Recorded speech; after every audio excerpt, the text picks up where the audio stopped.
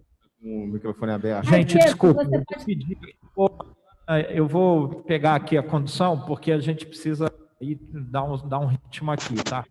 Então, a proposta nessa região das Várzeas é que é uma região muito frágil, uma região alagadiça, que ela não suporta desenvolvimento urbano conforme foi previsto no PU Várzeas, tá? Então, o adensamento do portal oceânico, por exemplo, implicou no aumento da frequência dos alagamentos ali na área.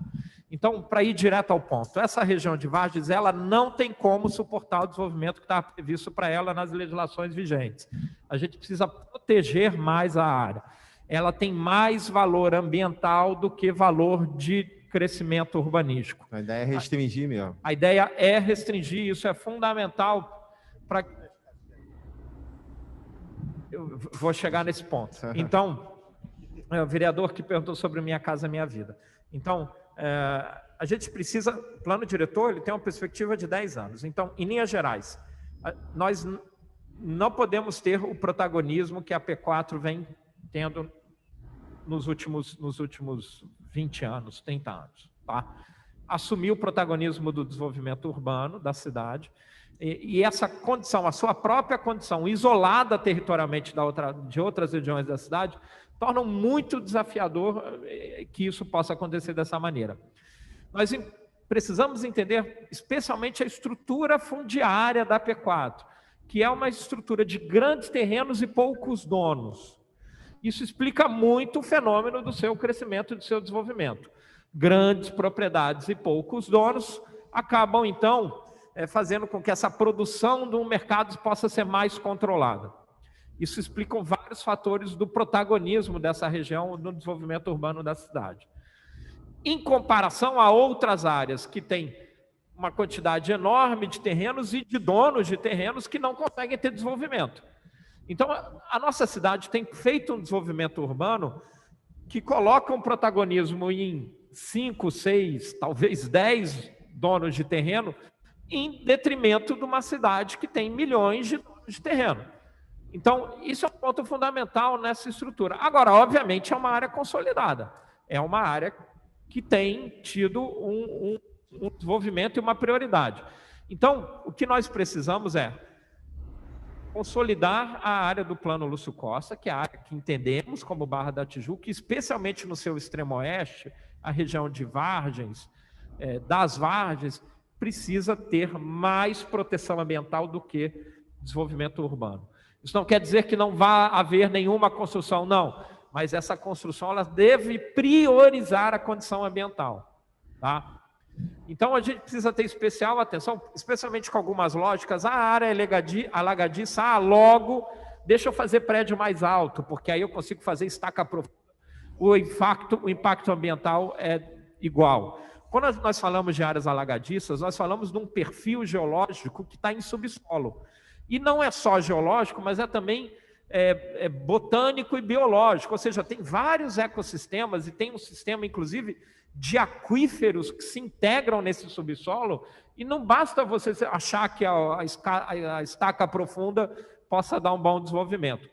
E aí tem a ver com o fenômeno do Minha Casa Minha Vida. Então, Minha Casa Minha Vida é uma condição exógena ao plano diretor, é uma política federal que chega, a cidade absorveu, como todas as capitais absorveram Minha Casa Minha Vida, e aconteceu o mesmo fenômeno no Brasil inteiro, que o Minha Casa Minha Vida foi para onde havia grandes terrenos e terrenos baratos.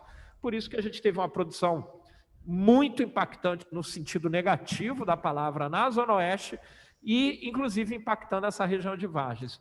Desculpa, Mariana e Pedro ter interrompido, mas só para a gente já dar um fecho e abrir aqui para a discussão. Então, a gente precisa preservar esse ponto que está ali na tela. Ele precisa assumir mais protagonismo ambiental do que desenvolvimento urbano. Tá? Isso é distinto em relação ao do centro metropolitano, que tem uma capacidade já prevista no próprio plano Lúcio Costa. Agora, em linhas gerais, a gente precisa fazer com que, repito, com que a P3 possa ter um bom desenvolvimento integrado ao centro e integrado à P5. É aí que está o desenvolvimento nos próximos 10 anos do Rio. Repito, isso não quer dizer que não se congela nenhuma área, não existe congelar uma área. Mas o simples fato da gente, nesse plano diretor, ter a previsão de oferecer parâmetros para toda a cidade, só isso já vai produzir uma melhor dinâmica imobiliária na nossa cidade. A gente vai balancear homogeneamente essa oferta de desenvolvimento que é muito concentrada em 3 regiões. Então, nesse ponto específico, a orientação que nós desejamos é mais proteção ambiental, condicionar, de fato, como dizia até anteriormente, condicionar esse desenvolvimento urbanístico e imobiliário à proteção ambiental. Não tem como essa região de Vargas, e até chama a atenção dos senhores vereadores, para outro lado, até ali a região da Pedra da Panela, Rio das Pedras, essas áreas de baixios da Baixada Fluminense, elas são áreas que elas não têm capacidade de suporte. A gente pode dizer, existe solução de engenharia, mas não tem como. O impacto de subsolo, são solos moles, são solos que se comunicam, se você aperta, é uma questão, se você aperta aqui, você vai aumentar o assoreamento do sistema lagunar. É um sistema de mecânica de solos muito delicado. Então, o plano Lúcio Costa, ele teve uma visão, infelizmente, um pouco simplória no sentido de entender essas mecânicas geológicas da área. Então, uma área de bacia sedimentar, de solos moles, de solos frágeis, recebeu um tratamento muito compositivo de edifícios. A gente hoje tem mais ciência sobre a performance da área do que havia naquele momento. Então, isso explica muito o desafio da P4. Então, a gente precisa fazer com que ela se qualifique e que essa experiência do morador da P4 possa ser exatamente o que, ou seja, entregar o que ele comprou quando foi para a P4, que é o quê? Ter um sistema lagunar, ter uma paisagem, ter um bom fluxo, e não o que vem acontecendo, que é o sistema lagunar morrendo, crescimento da favelização, e você não ter uma mobilidade infernal. Desculpa. Tem um exemplo daquela Vila do Pan, né? Isso. Bem do que você está falando. Mesmo com estacas profundas, elas tiveram movimentação, aí fica um custo sempre tentando corrigir. Então, essa é a característica da área. O Pontal Oceânico implicou no alagamento ali de toda aquela região do Pontal. A própria prefeitura teve que se dedicar a achar uma outra área para o Museu do Pontal, até que isso ficou muito visível a partir do problema do Museu do Pontal, mas o Canal do Rio Morto, todo aquele sistema de... ele não tem como prover assim, uma capacidade de absorver. Então, toda a contribuição que vem do maciço da Pedra Branca, de todas essas vertentes, todas essas águas convergem para o mesmo lugar. Então, se nós pudéssemos mudar o nosso regime de chuvas, eu até diria, talvez, mas na verdade é o contrário, o nosso regime de chuvas se intensifica. E a própria mudança climática implica que a gente vai cada vez mais enfrentar pancadas de chuvas. Então, se a gente olhar na história da cidade, nos últimos 50 anos, a gente vai ver que até os problemas ambientais e de escorregamentos e de desastres ambientais saiu da Zona Sul e foi para essa região, por exemplo. Uhum. É isso. Bom, obrigado, secretário. Eu vou só fazer alguns comentários, porque eu ia tentar falar sobre a abordagem do perfil de solo e das lagoas ali da região, só que vocês já falaram muito bem. E também a fazer uma pergunta específica sobre uma região, mas que eu acho que o Isaac, que está aqui, que é um convidado, vai falar, é aquela área do polo cine-vídeo, que tem muita ligação com o pessoal do audiovisual, né? Então, antes de passar aqui para os vereadores, vou, acho que, deixar o Isaac falar sobre isso, que acho que ele quer fazer essa pontuação aqui. Isaac, com a palavra. Obrigado, Rafael. Vereador Fajardo, boa tarde a todos. Prazer estar aqui com vocês. Acho que a apresentação é espetacular. A gente parabeniza mais uma vez o esforço de atualização do plano diretor. É um direcionamento que a cidade precisa realmente ter e ser feito, né, com um acompanhamento bem de perto de toda a sociedade. A gente não está alheio a isso, a gente tem participado também de algumas reuniões, né?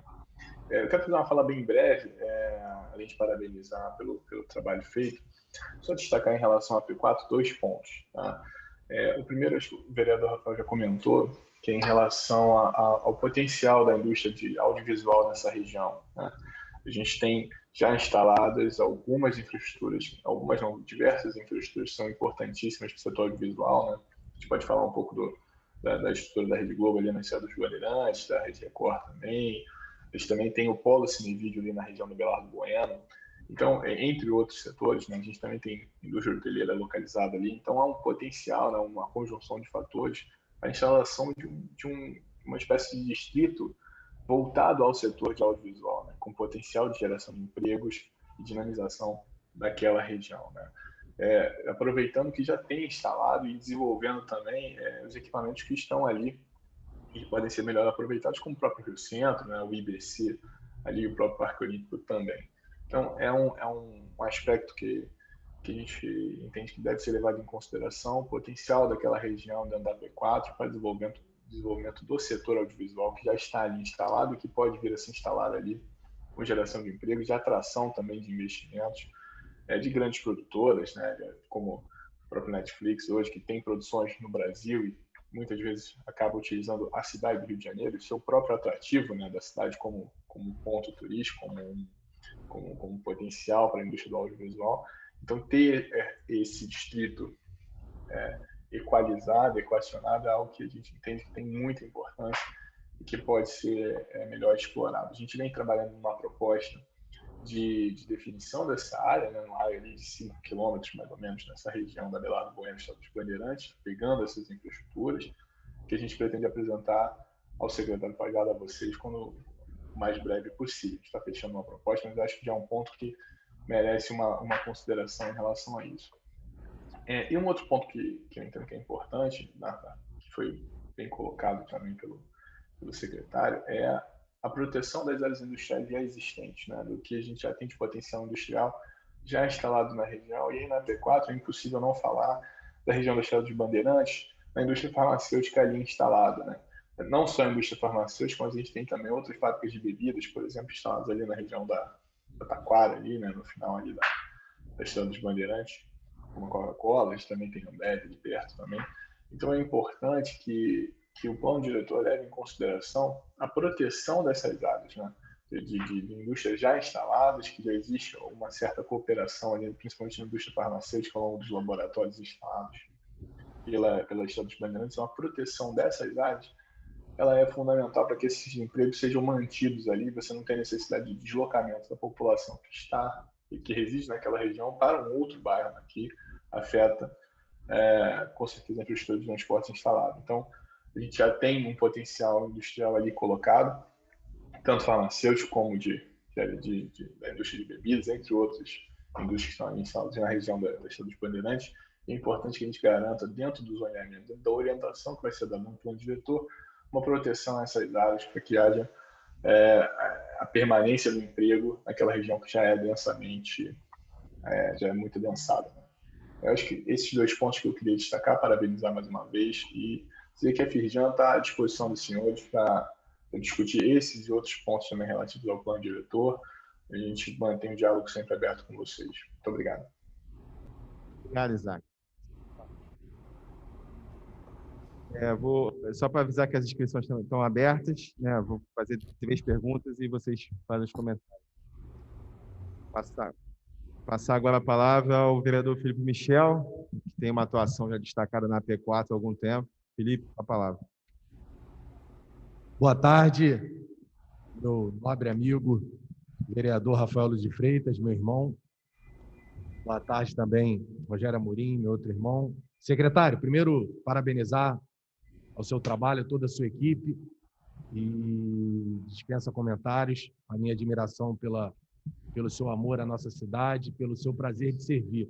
Eu tenho certeza que vem colocando todo o seu amor pela nossa cidade nesse início aí.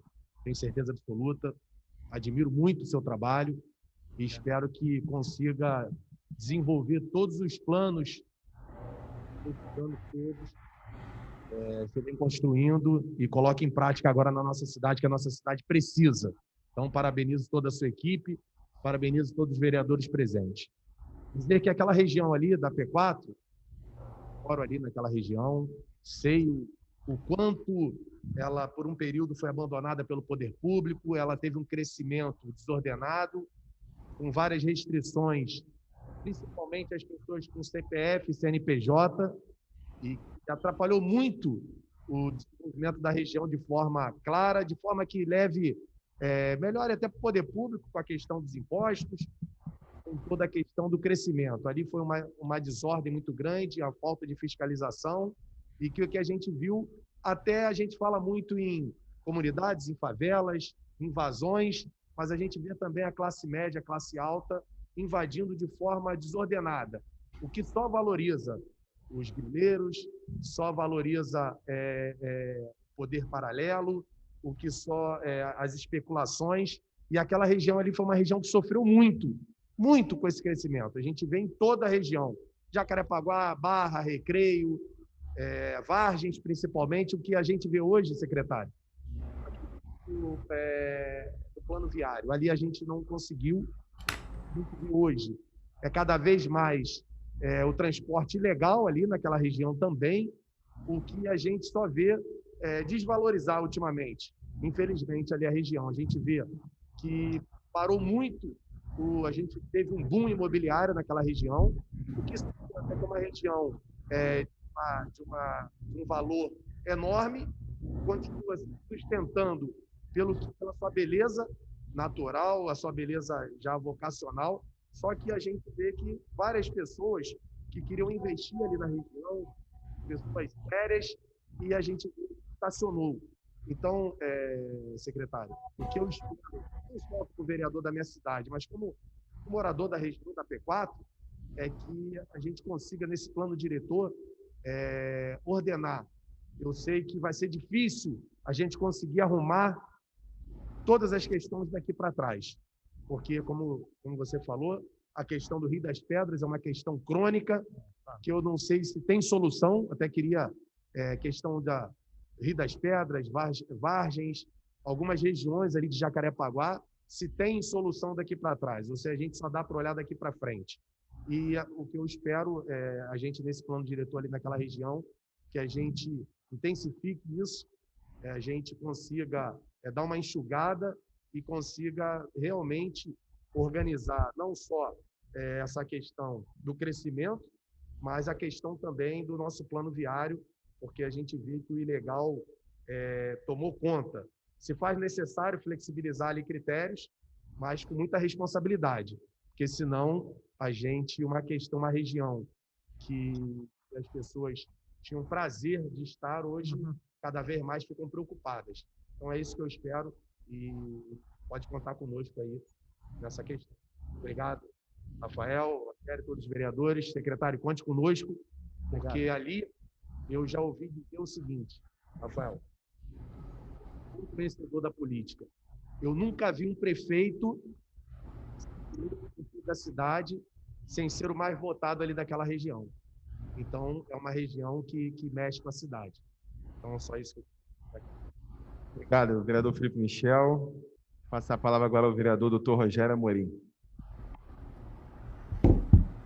Eu queria agradecer a todos, agradecer ao nobre vereador Felipe Michel, meu amigo, e ao nobre vereador presidindo essa sessão, Rafael Luz Freitas, bem como o secretário, mais uma vez nessa casa, quando o senhor fala que, até com certos dedos, falando, estou com medo, não por desrespeito à casa, pelo contrário, o senhor mostra total respeito a essa casa, com inúmeras visitas e explanações, mostrando sempre presente, sempre que solicitado, para qualquer tipo de discussão, seja do plano diretor, seja do projeto Reviver, e a casa se sente muito, muito orgulhosa e feliz com uma atitude como essa. Eu queria ser um pouco mais preciso ali, o secretário, em relação ao que nós vivemos foi o Recreio, a Barra da Tijuca já consolidou uma área de crescimento que no início tinha um certo ordenamento e agora teve a desordem, os grandes condomínios e etc. Até sem uma prévia infraestrutura, mas a Barra já é um bairro consolidado. Creio eu que não tenhamos muito o que discutir em relação à Barra da Tijuca. Afinal de contas, já estão lá, o senhor mesmo comentou ali em relação aos terrenos, para onde expandir, a Barra já saturou um pouco em relação a isso. Então, a atenção é muito em relação ao Recreio, e eu costumo analisar o Recreio como um divisor ali. Ela está no meio do caminho do desenvolvimento para se tornar a Barra da Tijuca, com grandes empreendimentos, também de forma desordenada. Eu acho que é até um pouco mais grave, porque eu acho que a questão do meio ambiente no Recreio é mais sensível do que na Barra da Tijuca. E em Vargem Grande, mais ainda. Mais ainda. E eu chamo também a atenção porque a especulação imobiliária é mais do que isso. As ocupações vêm crescendo demais no Recreio dos Bandeirantes. Eu citei ao senhor a questão do Minha Casa Minha Vida, ali do Pontal Oceânico, próximo da Amoedo, porque foi uma licença, foi um projeto da gestão anterior, com umas licenças que, enfim, para lá de suspeitas do ponto de vista ambiental e etc., que eu até estou junto ali, tem uma ação do Ministério Público junto a essa obra, eu estou até, tenho uma reunião com o procurador, estamos vendo as condições legais dessa obra, porque eu acredito, secretário, que ali não é um local para isso, não tem estrutura aquela região da cidade em relação a isso. Então, em relação ao Pontal Oceânico, eu queria saber se a prefeitura atual, a gestão, tem alguma opinião já desse prédio, desse Minha Casa Minha Vida, que está lá atormentando a vida dos moradores naquela região. E lembrando já que do lado do Pontal Oceânico, já dentro ali na comunidade dos cachorros, também já em crescimento, tanto é que aquele rio que corre ali no meio do Pontal Oceânico, aquele canalzinho, né? Já está com a diferença na água, de boga proliferando, enfim, todo um desequilíbrio, tanto do ponto de vista ambiental, vamos dizer assim, natureza propriamente dita, como do entorno. As ruas saturadas de veículos e etc., e um transporte precário. E termino ainda, secretário, com um comentário que muito me assusta na cidade do Rio de Janeiro, uma preocupação de todos nós. E nessa questão do Recreio, vamos avançar para o desenvolvimento como a Barra, vamos avançar para o desenvolvimento mais desordenado ainda, e eu sempre temo, desculpa ser repetitivo nesse assunto, eu falei isso no projeto Reviver algumas vezes, que nós temos que ter sempre a preocupação, quando pensarmos a cidade do Rio de Janeiro, que infelizmente parte dessas construções são dominadas pelo poder paralelo.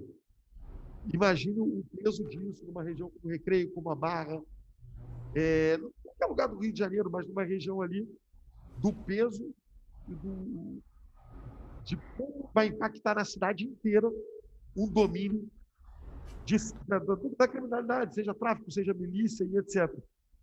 Eu sempre chamo atenção para isso. Em relação às vargens, o senhor já me disse, ao dizer ali que é o desenvolvimento mais voltado ao meio ambiente do que propriamente o desenvolvimento de prédios, etc. E aqui quem está falando não é um ambientalista, porque eu não sou um progressista. Acho que a cidade precisa de progresso, precisa crescer, só que nós precisamos de ordenamento. Então, esse exemplo da P4 é fundamental, e dessa região específica, que é o Pontal Oceânico, que é a área ali do Pontal Oceânico. Obrigado, secretário, mais uma vez por ter vindo e por esclarecer nossas dúvidas para nós. Ok, obrigado, vereador, doutor Rogério Amorim. Vou passar agora os comentários do secretário Fajardo e equipe. Obrigado pelos comentários. Respondendo ao Isaac, agradecendo a contribuição da Firjan. Todo o plano diretor, ele tenta apontar vocações. Entretanto, o plano diretor ele é muito eficaz para definir o uso do solo, não é tão eficaz para definir vocações. A sociedade civil, a partir das suas instituições, como a Firjan, tem uma capacidade de apontar vocações de uma maneira mais efetiva. Então, nesse sentido, Isaac, eu gostaria de convidar para que a Firjan tenha mais proximidade com o plano diretor, já está presente, mas queria solicitar aqui e a gente, inclusive, fazendo uma conversa dedicada sobre esses potenciais específicos que se caracterizam. A produção audiovisual é uma marca da nossa cidade. Essa produção audiovisual está definida na P4. São grandes parques industriais de produção industrial, tanto pelo Grupo Globo, como pelo Grupo Record, como o Polo de Cine e Vídeo. Não pode esquecer até a própria presença do Rio Centro, a capacidade de abrigar grandes congressos. Oxalá, assim, que essa pandemia acabe, a gente possa ter uma retomada desse perfil de atividade. O período olímpico produziu uma capacidade, melhorou a capacidade hoteleira da P4, né? Sempre havia um déficit de capacidade hoteleira nessa área. Agora, o plano diretor ele tem uma capacidade tangencial nas vocações. Muitas vezes, assim, áreas que são apontadas como, por exemplo, para uso industrial, com o tempo não se confirmam, porque existem outras questões de fundo, questões macroeconômicas, questões de logística metropolitana, né? Então, mas o que eu quero dizer é o seguinte: estamos atentos a isso, e eu queria aproveitar aqui a ocasião, Isaac, e pedir que a gente possa intensificar esse debate com vocês e com a Firjan, para exatamente identificar mais esses protagonismos. Aqui, adiantando um ponto que a gente tem conversado muito no plano diretor, a gente fazer uma transição de um zoneamento ainda baseado em atividades para ser um zoneamento mais baseado em impactos, em intensidades, em incômodos. Tá? Então, o fato de termos uma legislação que é de 1976 significa que a gente tem usos econômicos que nem existem mais, né? Ajuda aí, Valério. Eu sempre lembro do curtume, apesar de ainda ter curtume algumas...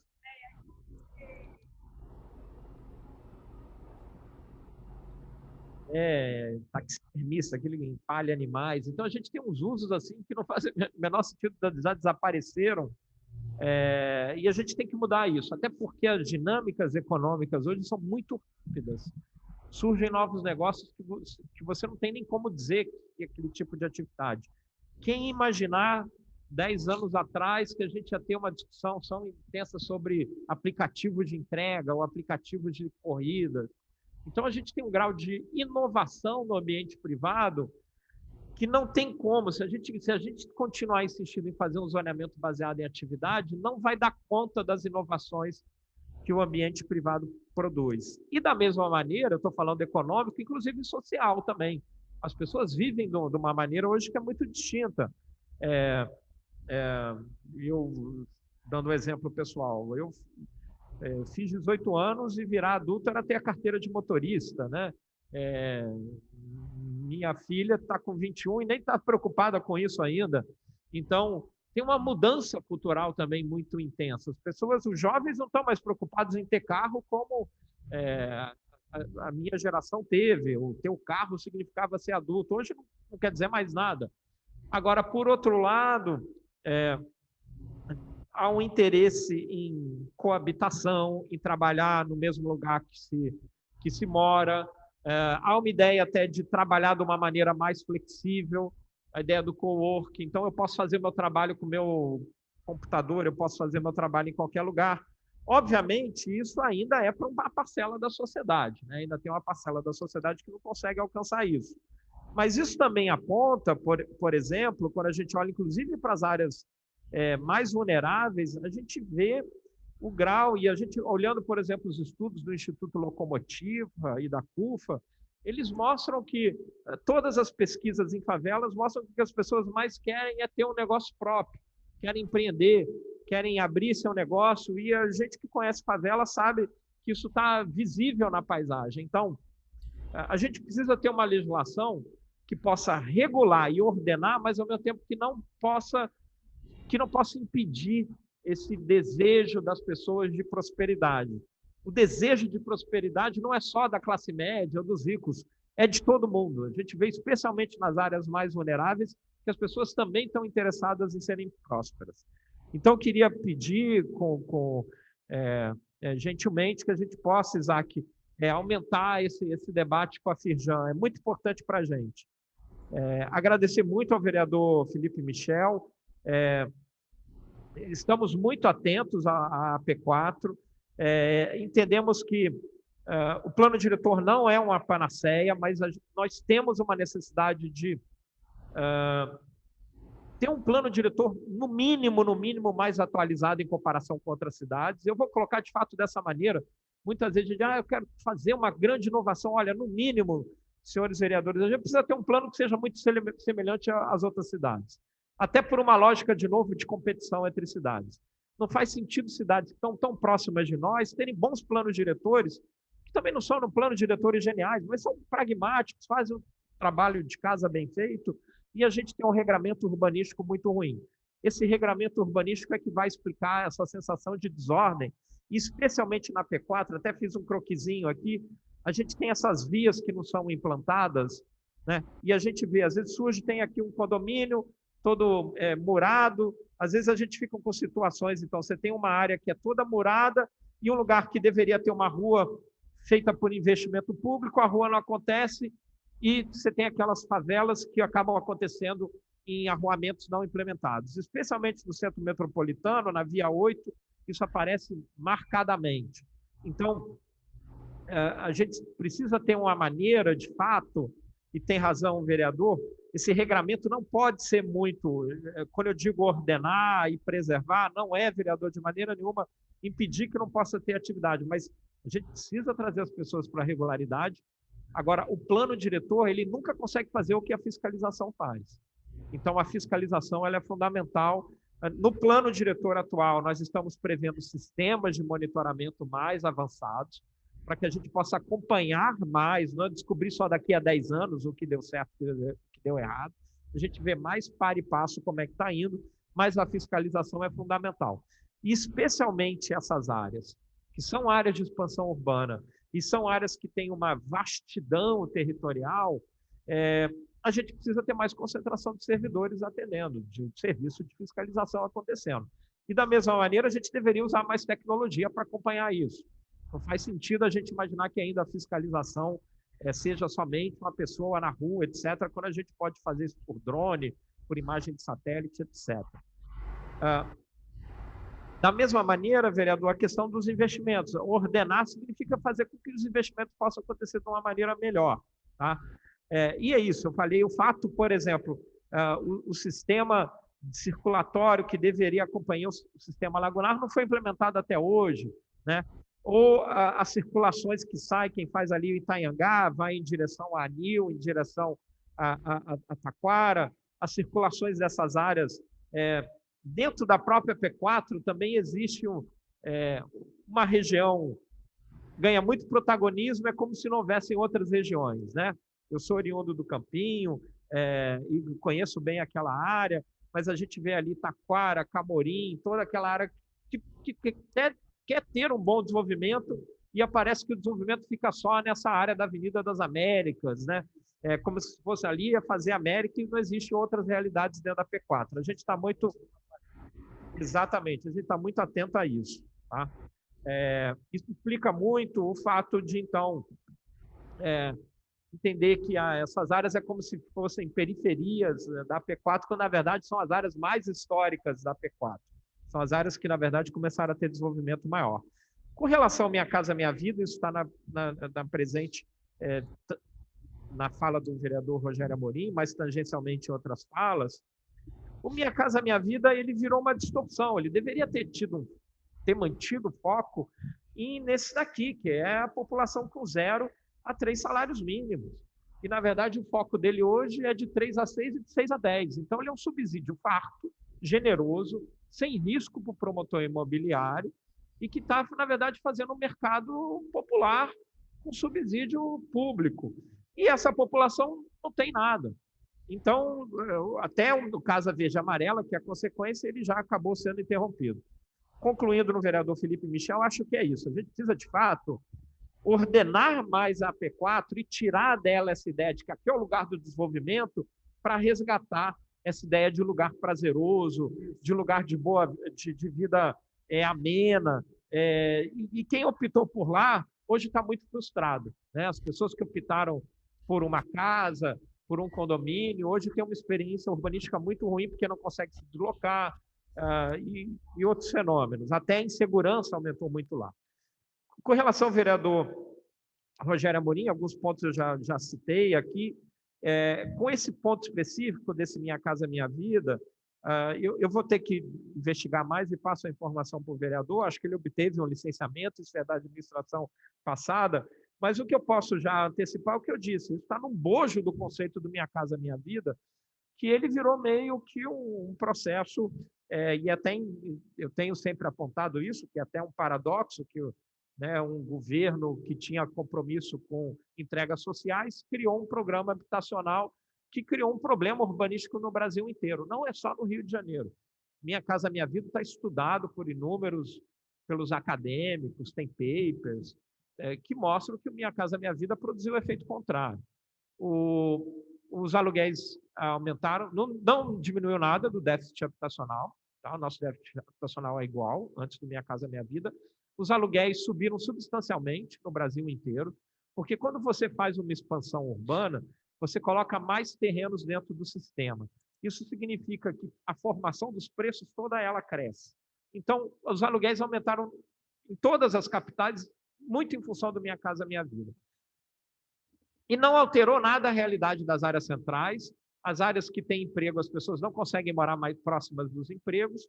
Inclusive, tem estudos que mostram que o Minha Casa Minha Vida, só para ilustrar, tem estudos que mostram, vereador, estudos econômicos, o Minha Casa Minha Vida, com a compra de motos, porque não é à toa que foram programas do mesmo governo, Minha Casa Minha Vida e redução de impostos para motos. As pessoas foram morar longe, descobriu que precisavam de moto, comprou moto, começa a usar todo mundo moto, acidentes de moto, e a gente tem hoje, inclusive, um contingente humano sem pernas, com problemas, que sofreram acidentes de moto por um problema de origem urbanística. Então, Minha Casa Minha Vida, eu sou bastante crítico desse programa. Se ele tivesse se mantido no 0 a 3 salários mínimos, ele teria sido sensacional. Agora, ele teria que ter sido nas áreas centrais e não longe. Nesse sentido, falta uma abordagem sobre o tema das favelas no Brasil. Para dar alguns números. Existem no Rio 408 favelas que têm até 100 domicílios. De 100 domicílios a 500 domicílios, são 401 favelas. De 500 domicílios até 1.000 domicílios, são 100 e poucas favelas. Acima de 1.000 domicílios, são 90 e poucas favelas. Ou seja, o nosso grande contingente são favelas pequenas, que é algo que deveria ter uma política específica para isso. Então, o fato da gente também não conseguir entender o fenômeno, a gente acha que tudo é favela. Não existe favela. Favela é uma palavra, mas tem vários fenômenos dentro da favela, a gente precisa resolver isso. E isso tem um impacto nessa região. Você vê ali a região do Recreio, Várzea, tem um condomínio, tem ali a comunidadezinha do lado. Porque tem trabalhadores, as pessoas que são trabalhadores naquela região querem morar próximas dos seus trabalhos, e a gente não tem solução pública para isso, tá? Isso significa, no final das contas, vereadores, uma contínua perda de receitas. A gente, então, é um fenômeno que o Rio de Janeiro precisa acordar, que não é à toa que toda administração que se inicia no Rio de Janeiro, a primeira discussão é a perda de receita e a necessidade de uma solução fiscal nova. Isso tem muito a ver com o nosso padrão de uso do solo. Tá? O nosso padrão, que gera sempre áreas irregulares, Nós somos a cidade com a maior do Sudeste, né? A gente não vai ter censo esse ano, mas a gente já está em quase 24% da população morando em áreas irregulares, ou seja, a gente tem um contingente humano que contribui com impostos só no consumo. Não tem imposto territorial, falta essas coisas. Obrigado. Bom, não há mais inscritos, né, para poder fazer as colocações. Então, vou abrir para o secretário, a Valéria, a Mariana, que quiser fazer as considerações finais para a gente encerrar a reunião. Eu passo para Valéria e Mariana e agradeço aqui sempre esse espaço. Acredito que quanto mais intensificarmos o diálogo entre executivo e legislativo, teremos um bom plano diretor. E como tenho dito, senhores vereadores, também uma felicidade e também uma oportunidade os mandatos dos senhores estarem também nesse momento do plano diretor. É uma maneira também dos senhores, como representantes democráticos, terem também uma capacidade de, em relação a quem vocês representam, também a gente produzir um bom plano diretor. Obrigado. Valéria e Mariana. Eu queria só continuar aqui a fala do Fajardo, do secretário, em relação à participação da Câmara. Tem sido bastante interessante. O mandato de vários vereadores tem participado intensamente, ativamente. Outros que queiram participar também dos debates presencialmente, além de esclarecer aqui, como o secretário falou no início, na plataforma do Plano Diretor.Rio, nós temos todas as informações do que está sendo discutido, tem todas as atas de reunião, tem todas as apresentações, tem todas as filmagens, as transmissões no YouTube de todas as reuniões técnicas, e também temos um informativo semanal com resumo de todas as reuniões, que é o Atualize-se, tudo na plataforma, e assim a gente espera também ampliar esse debate e as contribuições. É isso, obrigada. Mariana, quer... Não, eu só quero agradecer e destacar a importância desse debate, né, do Executivo com o Legislativo, que no plano diretor, assim, a gente está afinado, é essencial para que a gente tenha sucesso, né, nesse plano diretor que é tão necessário para a nossa cidade. Obrigada a todos. Obrigado, então, Mariana. Obrigado, Valéria. Obrigado, secretário Fajardo. Bom, agradeço aqui a presença de todos, agradeço a assessoria da Câmara sempre ajudando a gente aqui. E dou por encerrada essa reunião, sendo que, a princípio, temos marcado semana que vem, quarta-feira, a P3, Zona Norte.